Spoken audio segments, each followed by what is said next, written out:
ব্যারাকপুরে ইট দিয়ে মাথা থেতলে যুবককে খুন করার অভিযোগ। ব্যারাকপুর পানপাড়া এলাকায় বন্ধুকে ইট দিয়ে মাথা থেতলে খুন করার অভিযোগ। গতকাল রাতে দুই বন্ধু বচসা হয়, তারপর বন্ধু সুমন বিশ্বাস বিজয় দাসকে ইট দিয়ে মাথা থেতলে খুন করে বলে জানা গিয়েছে। সঙ্গে সঙ্গে তাকে ব্যারাকপুর বিএন বোস হাসপাতালে নিয়ে গেলে চিকিৎসক তাকে মৃত বলে ঘোষণা করে। টিটাগড় থানা পুলিশ তদন্ত চালাচ্ছে। এছাড়াও খর্দা থানার পুলিশ কয়েকজনকে গ্রেপ্তার করেছে। তাদের মধ্যে দীপক অধিকারী, দেবজিৎ দাস ও শিবম দাস, এরা হচ্ছে বিজয় দাসের বন্ধু। ধৃতদের বিরুদ্ধে ভারতীয় ন্যায় সংগঠিত 103 ধারা অর্থাৎ খুনের মামলা রুজু করা হয়েছে।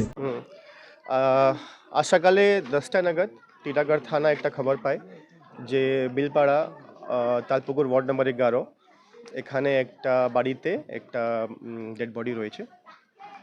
থানা সঙ্গে সঙ্গে স্পটে চলে আসে।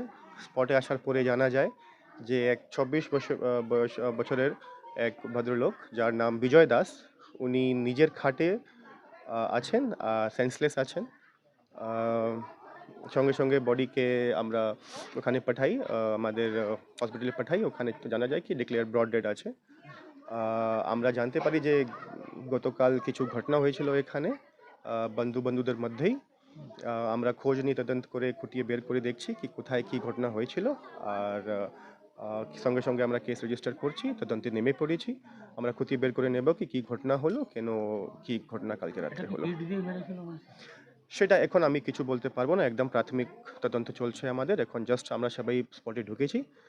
আস্তে আস্তে করে আমরা কাল রাত্রের ঘটনা যেটা হয়েছে ওটা সত্য তথ্য বের করছি। Thank you.